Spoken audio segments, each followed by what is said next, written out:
Some stories are hard to believe, not because they're filled with fantasy or imagination, but because they're so brutally real. Because they rip the mask off the world we think we know and reveal something darker underneath. If You Tell is one of those stories. It's not fiction. Not some crime show wrapped up in an hour with credits rolling. This is true. This happened. And once you start listening, you'll find it impossible to walk away. Why? Because If You Tell doesn't just shock you, it haunts you. It grips your heart and your mind with the kind of force that makes you pause, makes you question, and then makes you grateful for your life, for your safety, for the people who love you. Because for 3 young girls growing up in a modest home in Washington State, those simple blessings were completely out of reach. The book was written by Gregg Olsen, one of the most respected names in true crime. But don't mistake this for just another crime book.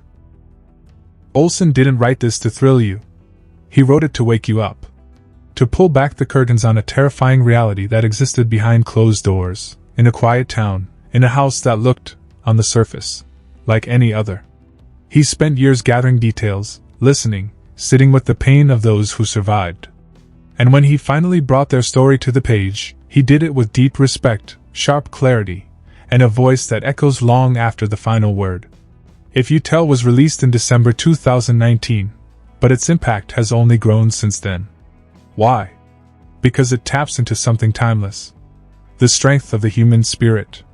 The horror of unchecked abuse. And the courage it takes to break a cycle that has gone on for far too long. This is the story of Nikki, Sami, and Tori, 3 sisters raised by a woman who was supposed to protect them. Their mother, Shelly Knotek, wasn't just strict. She wasn't just unstable. She was a master manipulator, a psychological and physical abuser who created a house of horrors. And her weapon of choice? Silence. Control. Fear. Behind the walls of their home, Shelly's rage was relentless.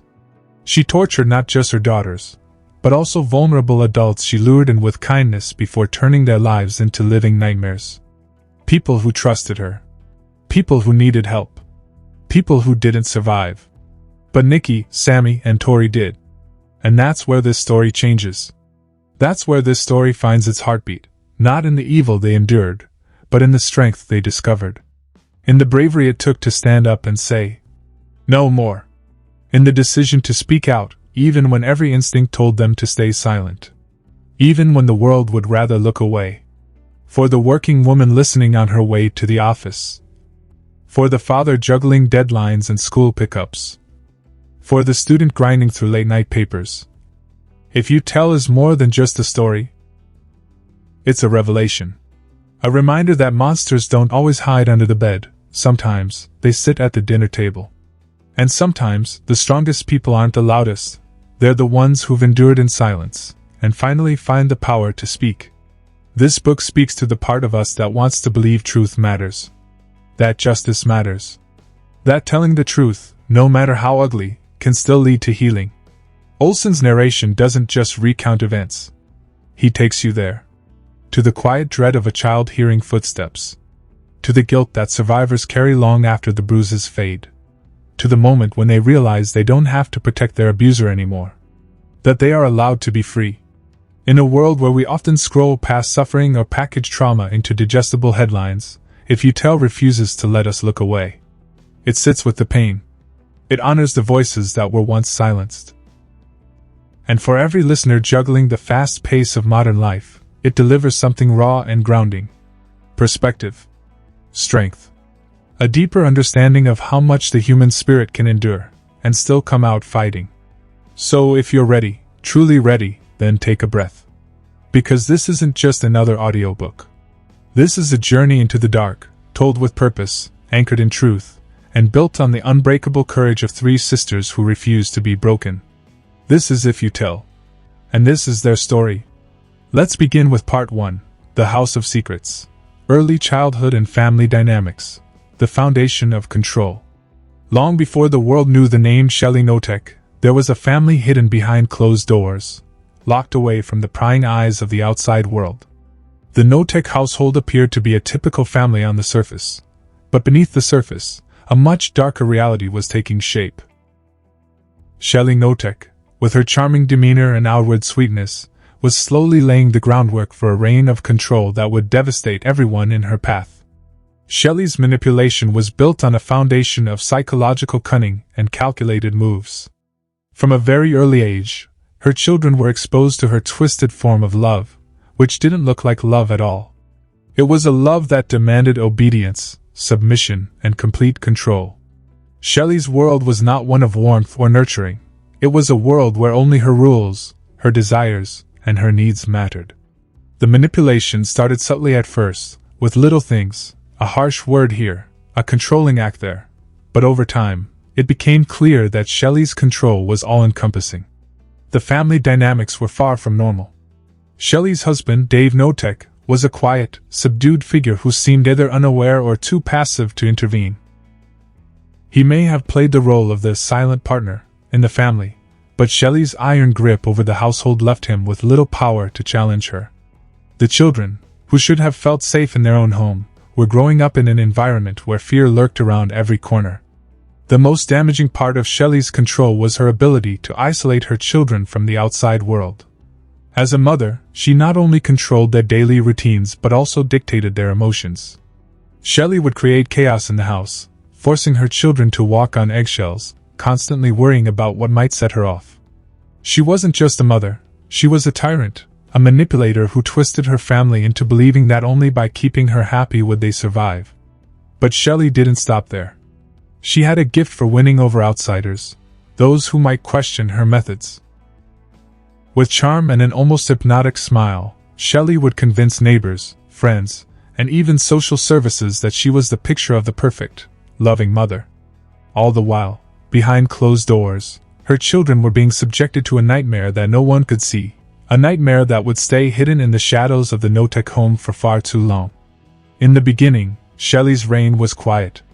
It was about manipulation, setting the stage for her eventual domination. But little did anyone know, she was laying the foundation for something much darker. The family, though seemingly functioning on the outside, was breaking down on the inside. Part 1 sets the tone for Shelly Knotek's controlling influence, giving listeners an intimate view of the family dynamics and how the manipulation began in the early years. It builds the foundation for understanding the abuse that will unfold later in the story. Next is Part 2. Shelly's reign begins. Introduction to Shelly Knotek's patterns of manipulation and abuse. When Shelly Knotek's grip on her family first started tightening, it was subtle, almost imperceptible to the outside world. She was a woman who wore the mask of a perfect mother, the nurturing figure everyone would want in their lives. On the surface, she was charming and loving. But behind closed doors, her reign of control was beginning. A reign that would bring terror, manipulation, and psychological torment to those closest to her. Shelly wasn't an obvious tyrant. She didn't need to raise her voice or lash out in anger. No, her power came from her ability to make people feel small, insignificant, and entirely dependent on her. She was a master of control, using psychological tactics that slowly suffocated the lives of everyone in her household. In the early stages, Shelly's abuse was almost invisible to the naked eye. She had perfected the art of blending in, creating a facade that fooled even those who should have known better.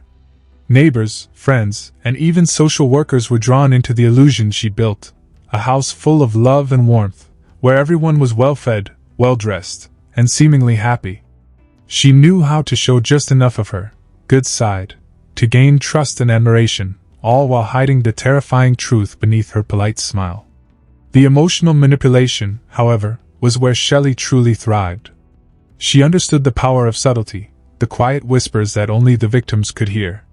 Shelly's control didn't require loud threats or physical violence. Instead, she employed a much more insidious approach. She could make anyone question their own reality, forcing them to doubt their instincts and perceptions. She'd take something as small as a look or a phrase and twist it into something monstrous. It was the art of emotional gaslighting, and Shelly was a master at it. Take her children, for example. They grew up in a world where Shelly's behavior was so erratic that they could never predict what would set her off. One minute, she would be sweet and loving, showering them with praise or gifts, and the next, she would turn cold, cruel, and punishing for the smallest of perceived slights. Shelly's moods were like a storm, unpredictable, violent, and destructive, and her children never knew when the storm would hit. They were always walking on eggshells, trying to anticipate what would set her off. But Shelly didn't just manipulate her children with her words and actions, she manipulated their emotions. She made them feel as though they were the source of all the problems in the household. She would play them against one another, creating a sense of division and distrust among the siblings. If one of her children questioned her, she would make them feel guilty, accusing them of being ungrateful or disobedient. She was skilled at making her children feel as though they were always failing her, always falling short of the perfect child she expected them to be. And then there was Shelly's husband, Dave Knotek, who was, in many ways, a casualty of Shelly's manipulation as well. Dave was a passive figure in the house, someone who didn't challenge Shelly's authority. Shelly was quick to isolate him emotionally, making him feel like he couldn't trust his own instincts.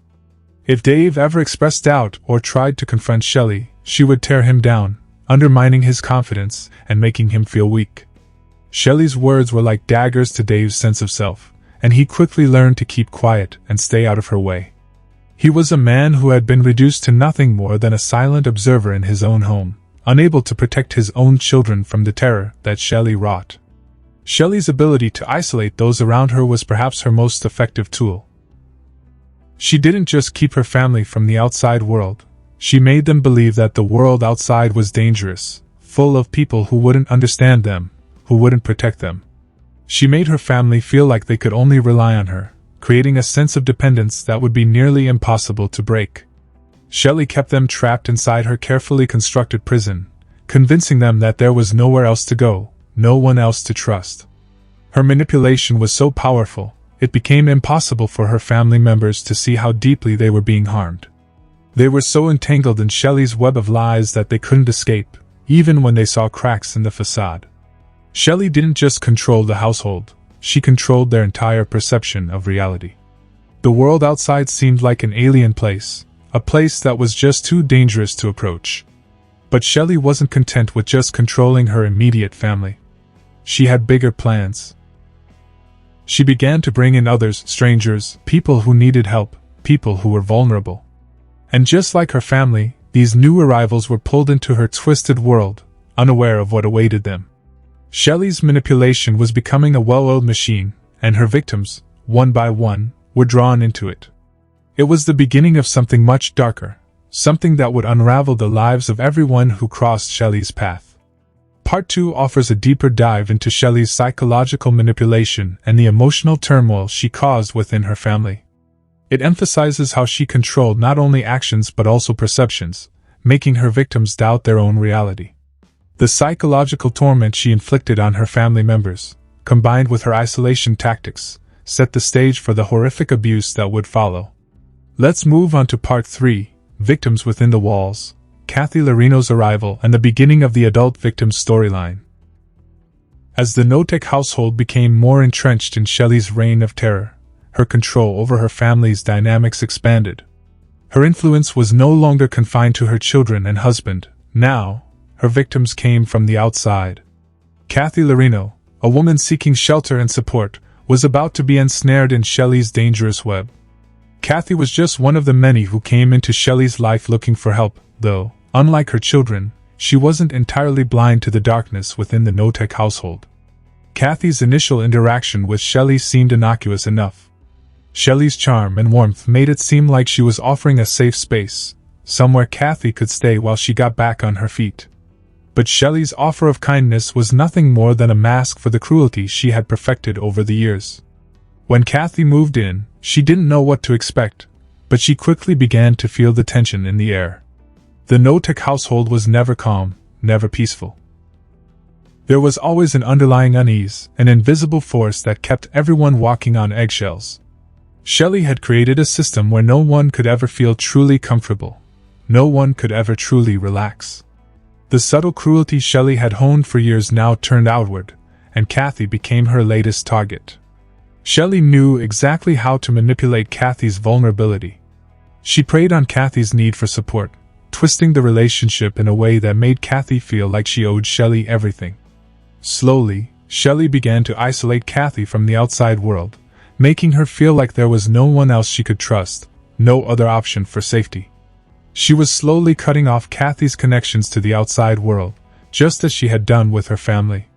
The worst part, however, was the psychological toll Shelly began to impose. Shelly was an expert at making people feel like they were nothing. She used subtle comments and actions that slowly chipped away at Kathy's self-worth. What made Shelly so dangerous wasn't just her cruelty.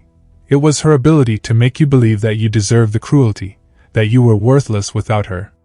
Kathy, like others before her, began to internalize Shelly's manipulation, feeling more and more like a failure for not being able to leave or stand up to the constant emotional attacks. As time passed, Kathy's life inside the Knotek household became more chaotic and filled with fear.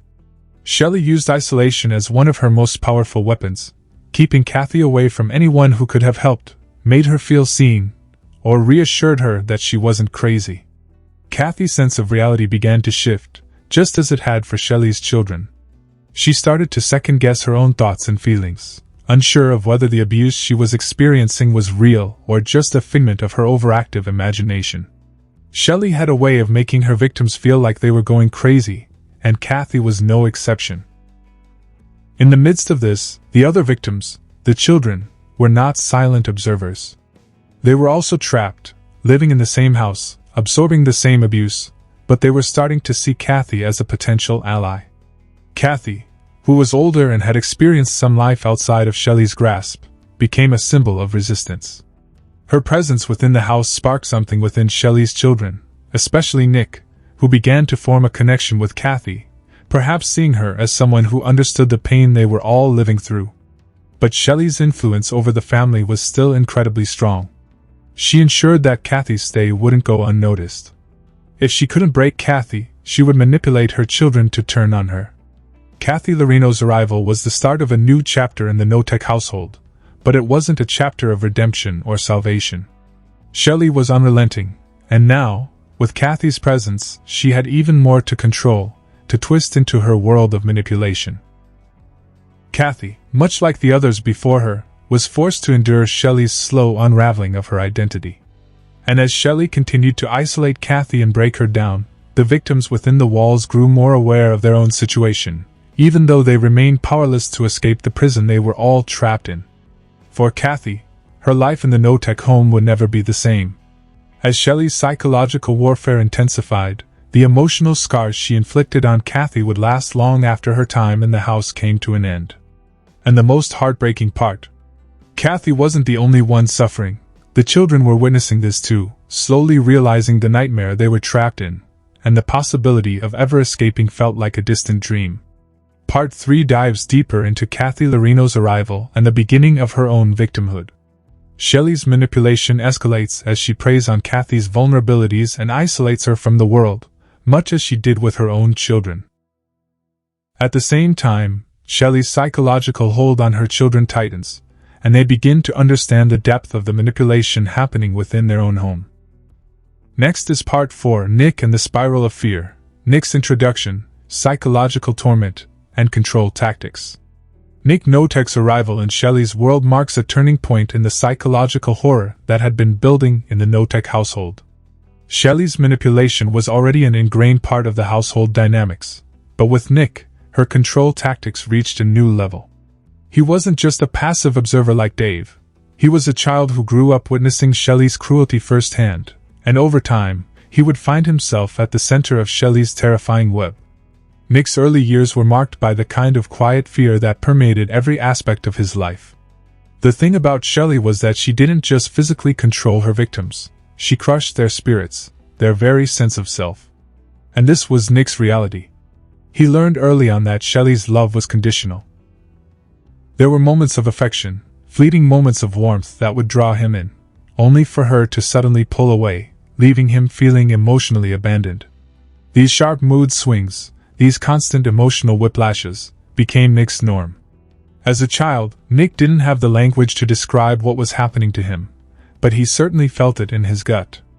By the time he was a teenager, Nick's emotional world had already been so manipulated that he struggled to see reality clearly. Shelly's constant barrage of cruel comments, belittling remarks, and psychological warfare had created a world where Nick was constantly questioning his worth. Shelly used one of her favorite psychological tactics on Nick, creating a spiral of fear, making him believe that there was no escape from her control. She would turn even the smallest mistake into a huge moral failure, making him feel like he could never live up to her expectations. What was even more devastating was how Shelly pitched Nick against the rest of the family, ensuring that he never felt he could trust anyone. Shelly's manipulation wasn't just about making Nick afraid of her. It was about isolating him from everyone else, making him believe that no one else could understand his pain. She knew that if she broke his connection to his family, especially his siblings, she would have him entirely. As Nick grew older, Shelly began using even more insidious forms of control. Threats of violence, however subtle, became part of Nick's life. Shelly didn't always need to physically harm him. Her words were enough. When Shelly did use physical violence, it was quick, sudden, and terrifying, enough to remind Nick that he was under her complete control. These acts of violence, though infrequent, were calculated and had a profound psychological effect. They created a deep-rooted fear in Nick that he couldn't shake, a fear that kept him frozen in place, unable to move or take action against the growing darkness around him. The psychological torment Shelly subjected Nick to was not just about fear. It was about creating a deep sense of confusion. Nick was constantly made to feel like he was the problem. If something went wrong in the house, it was Nick's fault, even if he had no part in it. Shelly made him feel like everything she did, whether it was cruel or indifferent, was justified because he was the one who was wrong. This left Nick questioning his own sanity, his own worth. He began to internalize Shelly's harsh words, and soon, he became convinced that he wasn't worthy of love, that he was broken, that he was somehow failing his family. But it wasn't just Shelly's psychological control that Nick had to endure. It was the lack of a safe place. There was nowhere in the world where he could escape Shelly's grasp. When Shelly wasn't around, her presence still loomed large over Nick's world. Every time he tried to make a connection with someone outside the family, be it a friend or a teacher, Shelly would intervene, cutting off those connections and reminding Nick that no one was truly trustworthy.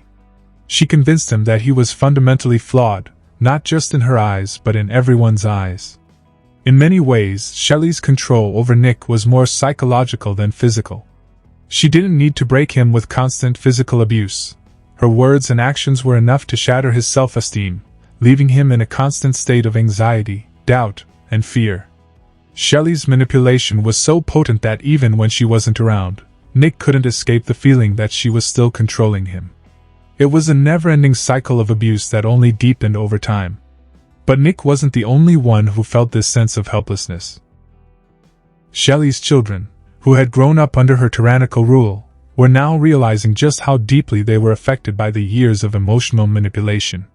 They had grown up in a home where fear and anxiety were constant companions, where Shelly's emotional abuse was the only language they knew.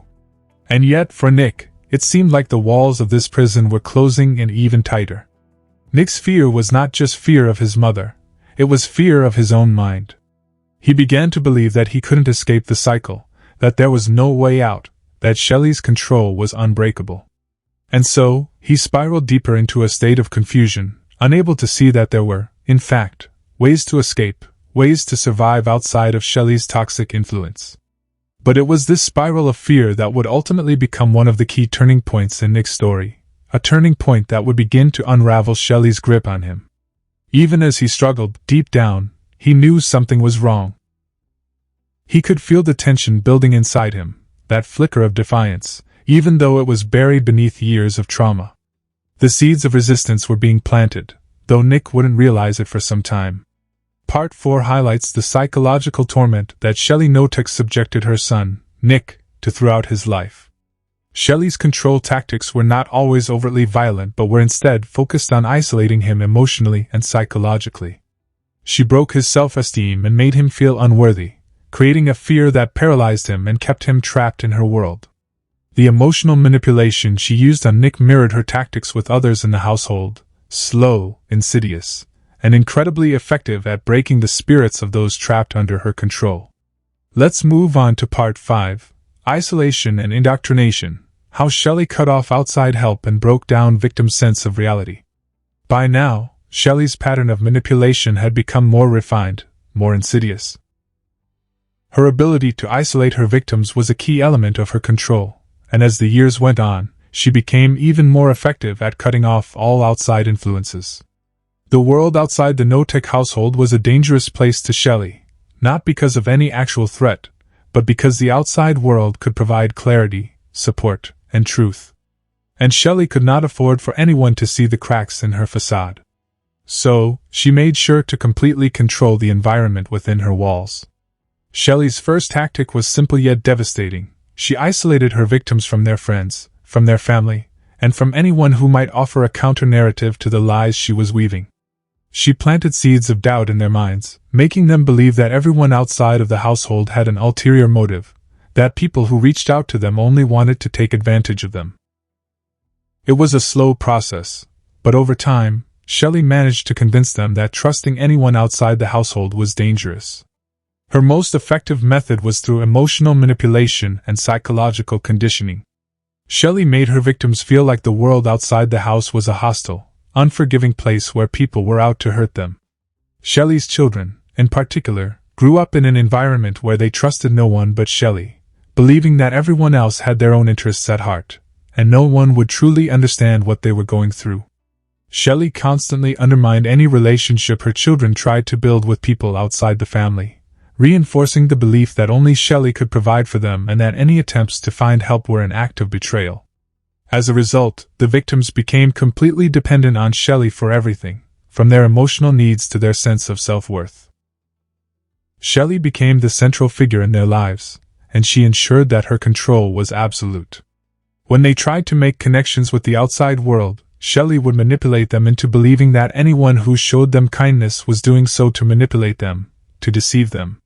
This kind of manipulation, over time, created a warped reality where her victims could no longer differentiate between what was real and what was Shelly's twisted version of reality. This was especially true when it came to Kathy Lorino, who entered the household with a sense of hope and a belief that she could escape Shelly's control. Kathy at first still had some semblance of independence, but Shelly's emotional and psychological manipulation eroded that quickly.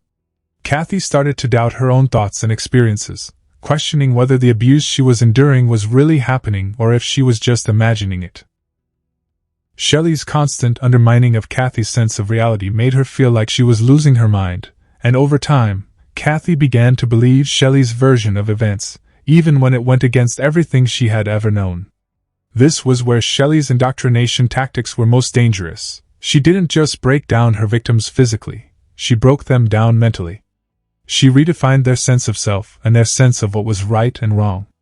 She used isolation as a tool to warp their understanding of the world, making them feel like they had no one to turn to and nothing to rely on but her. At the same time, Shelly would subtly implant guilt and shame in her victims, making them believe that it was their fault they felt isolated. She'd tell them that no one else would ever care for them the way she did, that if they left, they would be abandoning the family. This made it even harder for her victims to escape, because they felt like they owed her everything, that she was the only one who had ever truly cared about them. For Shelly, the real danger was in breaking down the spirit of her victims, and she did this through a slow process of isolating them from all sources of help. Shelly's victims became trapped not just in the house, but in a mental prison that made them believe they had no options, no way out. They started to lose touch with reality, and Shelly's version of the truth became the only truth they knew. In this way, Shelly created a warped reality where the boundaries between truth and fiction were blurred. She convinced her victims that everything she said and did was justified, that they were the ones who were wrong for questioning her. They became mentally disoriented, unsure of what was real and what was a manipulation. The longer they stayed in the house, the more their sense of reality faded away, until the idea of escape seemed impossible.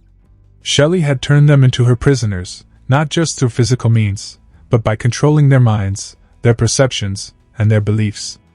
As time passed, the psychological hold Shelly had on her victims deepened, and they began to feel like they had no choice but to submit to her will. Shelly's isolation and indoctrination tactics had made her house a fortress, one where the outside world no longer seemed real, and where Shelly's voice was the only one they could hear.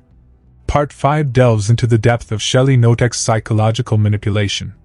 By cutting off all outside help and warping the perceptions of her victims, Shelly created a reality where they couldn't trust anyone but her.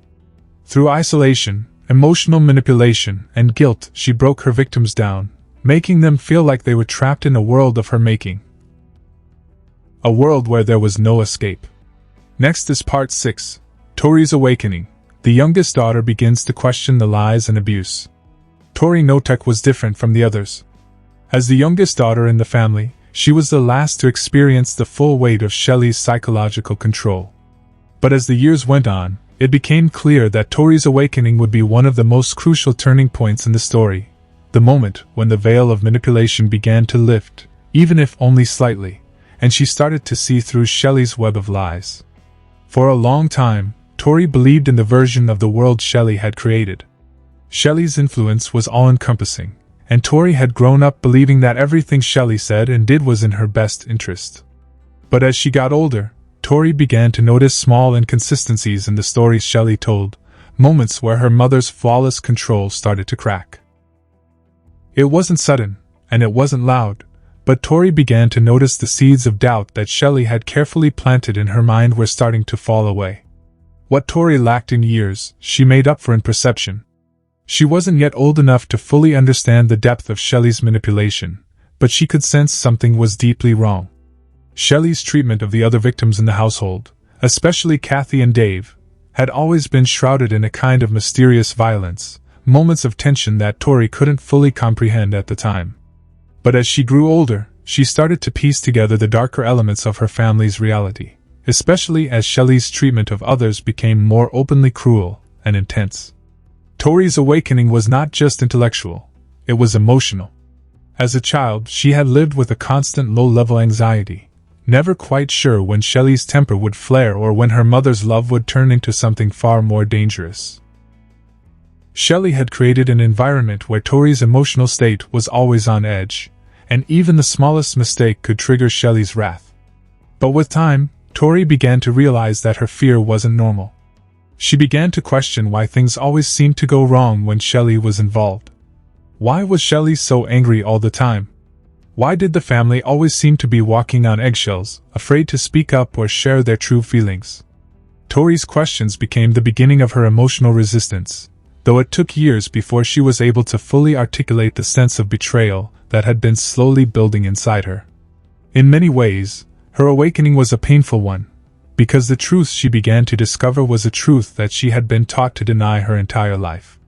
Shelly had created a world where Tori believed that everything was her fault, that any problem in the household was because she wasn't good enough.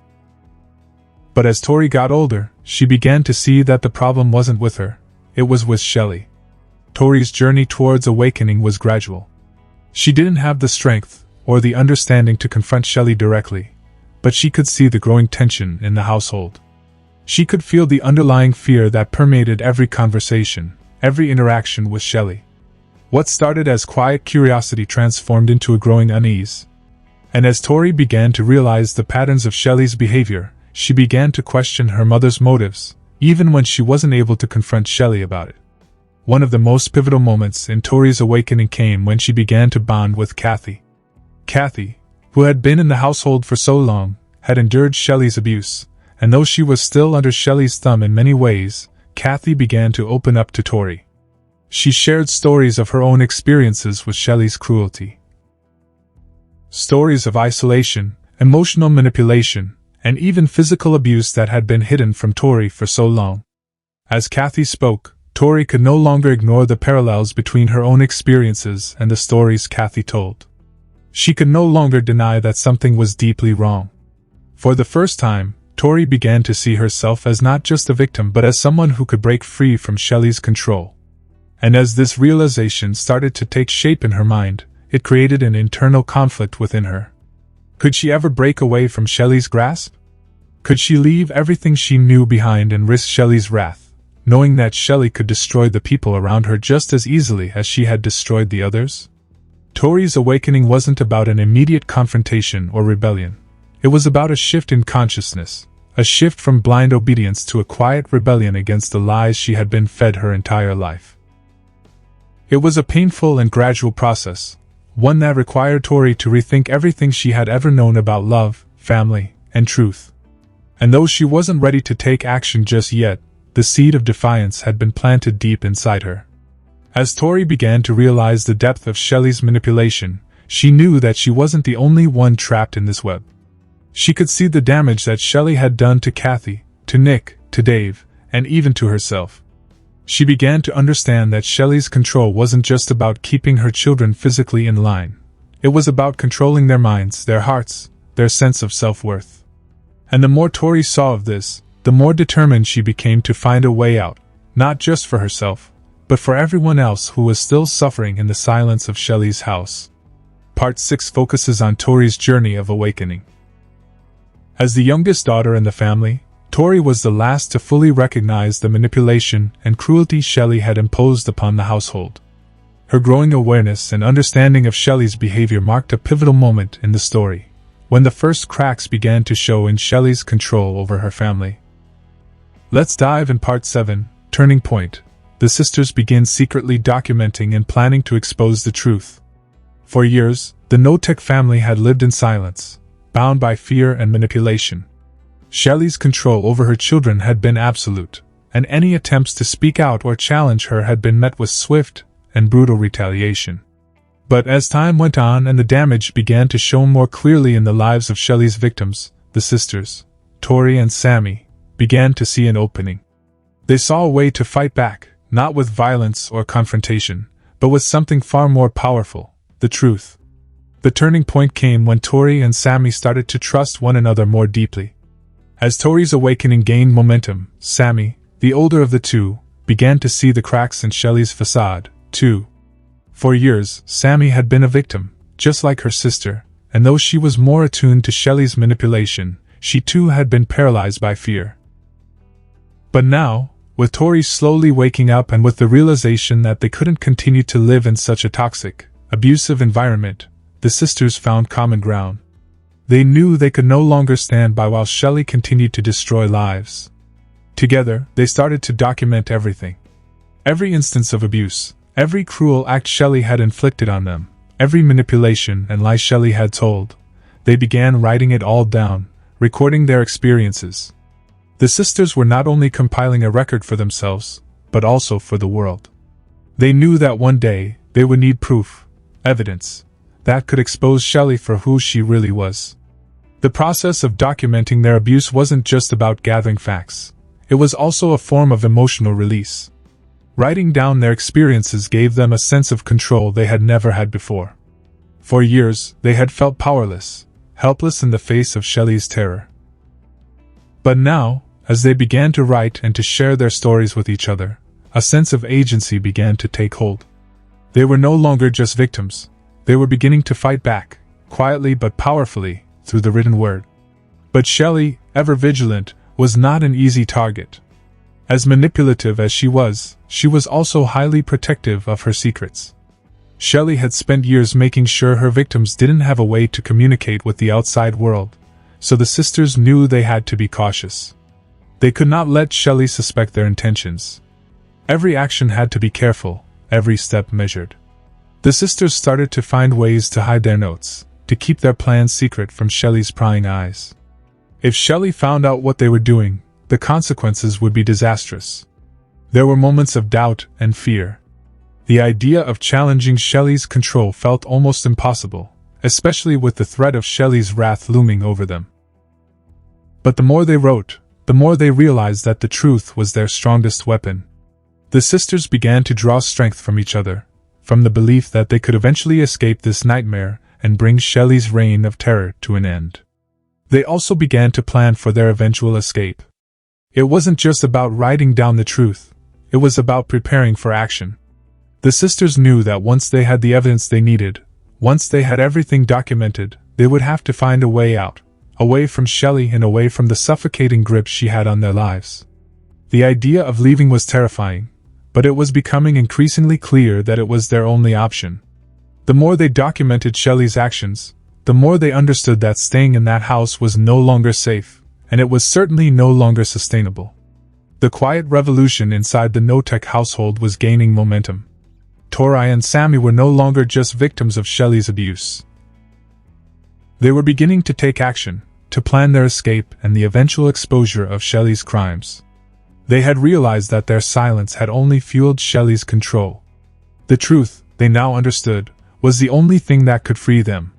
But as they began to gather the pieces of the puzzle, the sisters also began to understand something even more profound. Their own survival depended on their ability to trust one another and to stay united in their resolve. They knew Shelly could destroy their lives at any moment, but they also knew that together, they stood a better chance of surviving the storm that was coming. The process of documenting and planning wasn't easy. It was fraught with fear and risk, but it was also a turning point in their journey, when the sisters made the conscious decision to take back their power, to fight back against the manipulation, and to ultimately expose the dark truth they had lived with for so long. It marked the beginning of the end for Shelly's reign of terror, but also the beginning of a long, painful road toward freedom and justice. Part 7 dives deep into the pivotal turning point in the Knotek family's story. It highlights how the sisters, Tori and Sami, began to take back control of their lives through documenting the abuse and planning for a future where Shelly would no longer hold power over them. The decision to fight back, though quiet and careful at first, was the first step toward breaking the silence and eventually exposing Shelly for the monster she truly was. Next is Part 8, the deaths and the cover-ups, final moments of the victims and Shelly's attempts to hide the crimes. As the Knotek sisters, Tori and Sami, began to plot their escape, the final acts of Shelly's reign of terror were unfolding behind closed doors. Shelly, having maintained her control over the family for so long, was beginning to show signs of desperation. Her need to conceal her actions and maintain the illusion of a perfect, functioning household had reached a new level of intensity. The truth was closing in, and Shelly could feel the walls closing around her. The deaths of those closest to Shelly were not sudden or accidental. They were deliberate, calculated, and brutal.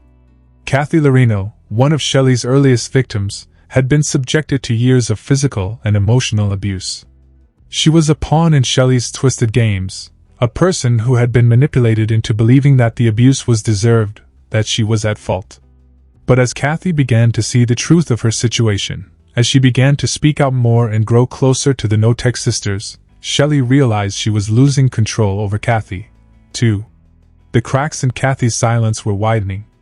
In a final act of cruelty, Kathy was ultimately killed by Shelly, her death nothing more than another tragic chapter in the long list of victims Shelly had claimed.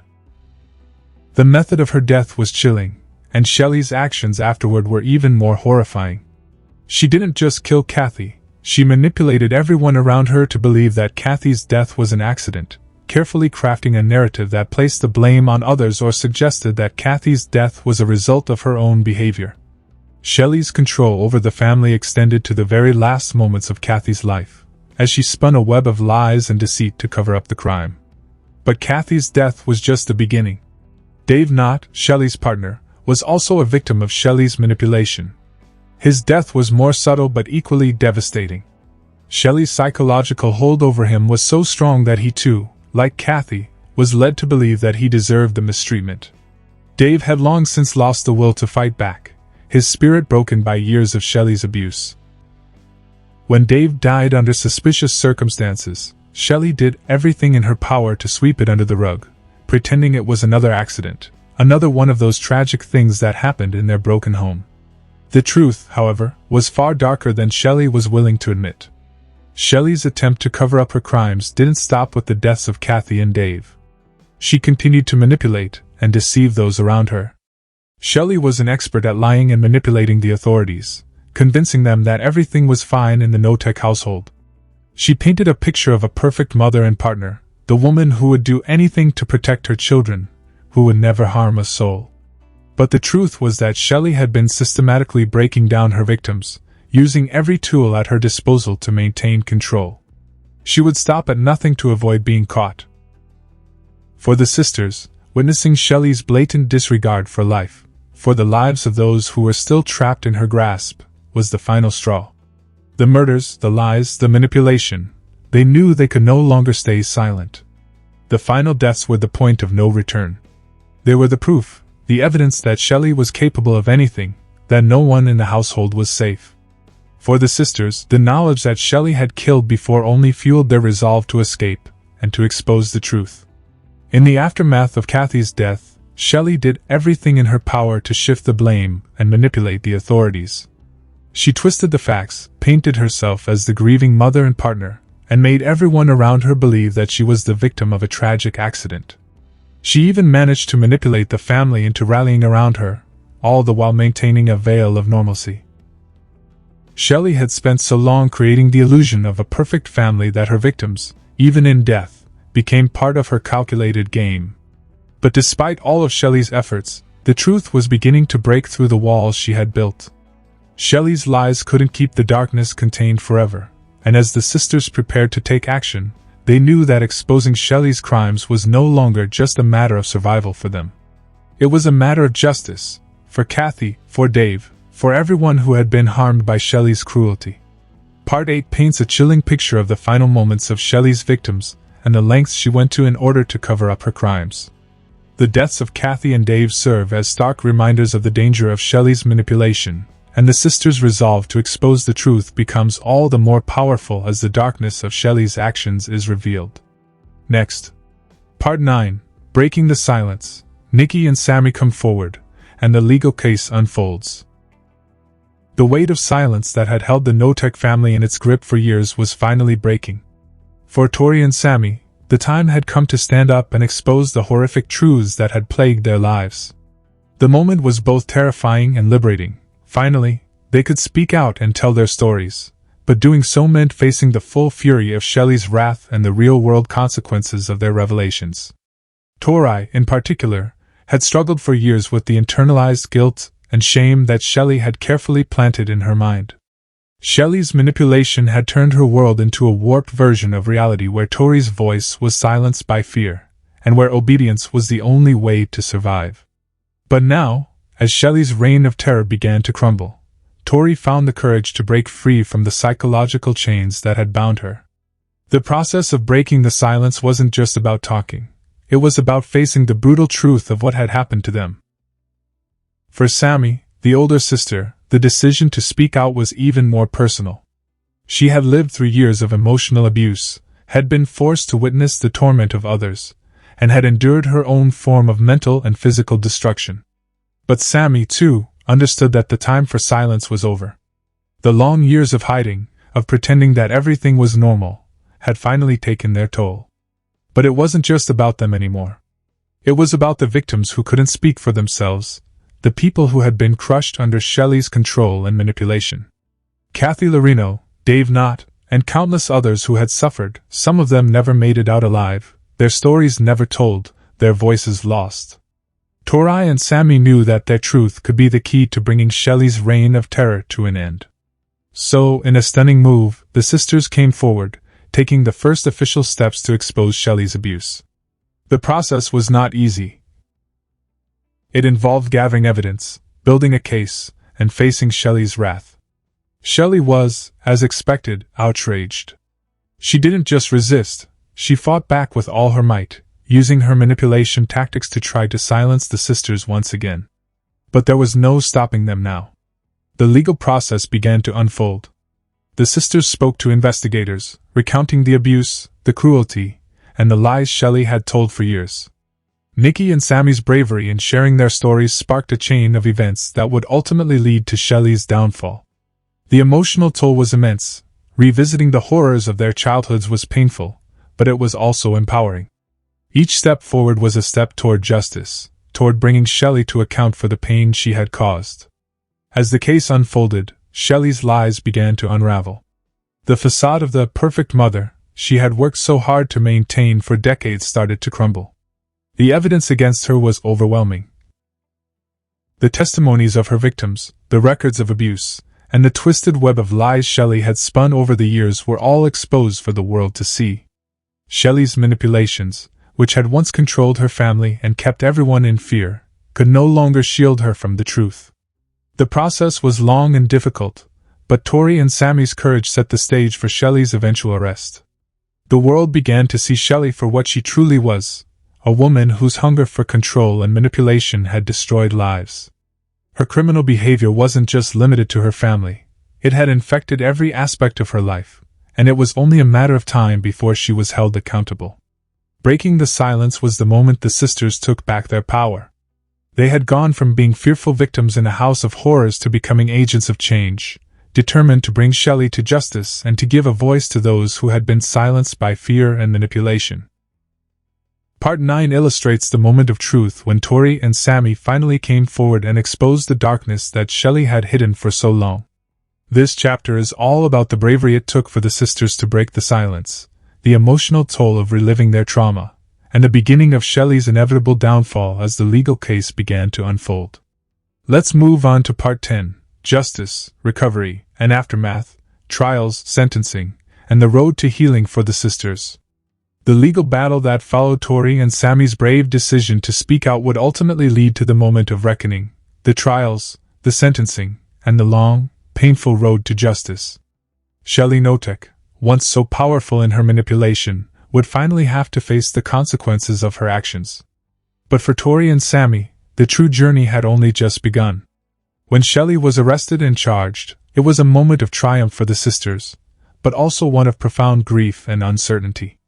The weight of their past. The years of torment, the years of living in fear, did not simply vanish when Shelly was arrested. The emotional scars were deep, and the sisters still had to grapple with the trauma that had shaped their lives. Shelly's arrest was only the beginning of a long process of recovery, both legally and personally. The trials were intense. Shelly's defense was as ruthless as the manipulation she had used on her family. She tried to paint herself as a victim, as a mother who had been misunderstood, as someone who had been wronged. But the evidence was too overwhelming. Tori and Sami's testimony was the key to unlocking the full extent of Shelly's crimes, and as each day of the trial passed, the world began to understand the true scope of Shelly's cruelty. Throughout the trial, Tori and Sami showed remarkable strength. They took the stand, recounting their experiences with raw honesty, their voices trembling but steady with the force of their truth. It wasn't easy. Every word was a painful reminder of the life they had lived, of the things they had suffered. But with every word, they reclaimed a piece of their own power, taking back the control that Shelly had stolen from them for so long. As the evidence mounted and Shelly's lies began to unravel, the case against her became undeniable. The truth was undeniable. Shelly had abused, manipulated, and destroyed lives for years. The guilty verdict came as a relief, but it was also bittersweet. Shelly would be held accountable for her actions, but the damage she had done could never be fully undone. When Shelly was sentenced, it was a moment of justice, but it was also a moment of reckoning for the sisters. The sentence was a reflection of the severity of Shelly's crimes, but the real healing would have to come from within. For Tori and Sami, the road to recovery was long and uncertain. There were no guarantees that justice would heal the deep emotional wounds they had suffered, but it was a necessary step. In the aftermath of the trial, the sisters began the difficult process of rebuilding their lives. They had spent so many years living under Shelly's shadow that they had to learn what it meant to be free. The trauma they had experienced wasn't something that could be erased with a verdict. It was something they would have to live with for the rest of their lives, but they didn't have to live in fear anymore. Therapy, support groups, and finding a sense of self-worth became crucial parts of their healing process. The sisters leaned on each other, drawing strength from the bond they had forged during their darkest days. They began to find their voices again, not just as survivors, but as individuals who could thrive in a world where they no longer had to fear the person who had held them captive for so long. But their journey wasn't just about their own healing. Tori and Sami began to use their experiences to help others. They shared their story with the world, raising awareness about abuse, manipulation, and the trauma that so many people face in silence. Their voices became powerful tools for change, offering hope to others who had lived through similar horrors. As time went on, the sisters began to look toward the future, not as victims, but as survivors who had emerged from the darkness. They had been through the unimaginable, but they had found the strength to rise above it, to build lives that were no longer defined by Shelly's cruelty. Part 10 marks the final chapter of Shelly Knotek's reign of terror, and the beginning of Tori and Sami's journey toward justice and healing. While the legal battle provided a sense of closure, the true recovery was only just beginning for the sisters. This chapter is a testament to their strength, their courage, and their unwavering determination to reclaim their lives and use their voices to help others. The road to healing is long, but as Tori and Sami have shown, it is possible to rise from the ashes and rebuild a life that is free from fear. As we come to the end of the incredible, heartbreaking, yet ultimately empowering story in If You Tell, let's pause for a moment and reflect on the powerful lessons this book leaves us with. At its core, If You Tell isn't just about the horrors of abuse and manipulation, it's about resilience, survival, and the unwavering strength of the human spirit. The story of Tori and Sami is not just a tragic one, it is one of victory, empowerment, and ultimately, healing. It is the story of two sisters who, after years of suffering, found the courage to break free from a toxic, terrifying cycle and expose the truth that had been buried for so long. First and foremost, this book teaches us about the power of breaking the silence. Tori and Sami lived for years in a house where fear ruled, and silence was the only way to survive. But when they finally found the courage to speak out, they unlocked the power of their voices. Their bravery shattered Shelly's reign of terror, and gave them back something they had lost: control over their own lives. For anyone out there feeling trapped or silenced, remember, your voice is powerful. It can break chains, it can tear down walls, and it can set you free. The second powerful lesson is about the impact of family bonds. Despite everything Shelly did to tear them apart, Tori and Sami's relationship remained a beacon of strength. They leaned on each other, supported one another, and found strength in their shared experiences. Never underestimate the power of support. Whether it's a family member, a friend, or a community, having people who stand with you can be the lifeline you need to overcome even the darkest of times. The third takeaway is that justice is possible, no matter how long it takes. Tori and Sami's journey wasn't easy, and it didn't come without sacrifice. But they proved that justice can prevail, even in the face of manipulation and deceit. Their story is a testament to the fact that it is never too late to fight for what is right. Whether you're up against a person, a system, or a situation that feels impossible to beat, hold on to hope, keep pushing forward, and trust that your efforts will make a difference. The truth always finds a way to rise to the surface. Perhaps the most inspiring takeaway from If You Tell is the possibility of healing and recovery. The scars that Tori and Sami carry are real. They don't just vanish with the verdict. But through therapy, self-discovery, and the support of those around them, they've begun to rebuild their lives. Healing isn't a straight line, and it isn't easy. But it's possible. You have the power to heal, to grow, and to reclaim your life no matter what you've been through. You are not defined by your past. You are defined by your ability to rise above it. Finally, remember this: you are not alone. Tori and Sami's courage to speak out has inspired countless others to share their stories, to step into the light, and to stand tall in the face of adversity. Whether you've experienced trauma, abuse, or hardship, you have the strength to rise. There is hope, there is support, and there is always a path forward. So, as we close the book on If You Tell, let's carry forward the lessons of resilience, courage, and healing. Life may throw challenges our way, but we are not powerless. Like Tori and Sami, we have the ability to break the silence, stand up for justice, and rebuild from the ground up. The story of Tori and Sami is a shining example that, no matter how broken we may feel, there is always a way to heal, always a way to find light again. So, take these lessons with you, remember the power of your own voice, and know that you can overcome, no matter what challenges life throws your way. You are stronger than you think. And your story is far from over. If you found this summary insightful and valuable, don't forget to show your support by subscribing to the Mindful Brief on YouTube. Hit the like button if you enjoyed this audiobook summary, share it with your peers, friends, or family who might benefit from it, and leave a comment below with your thoughts. Your engagement helps us create more in-depth and valuable content for you. Stay tuned for more summaries, insights, and strategies to elevate your knowledge and career. Subscribe now and be part of the journey.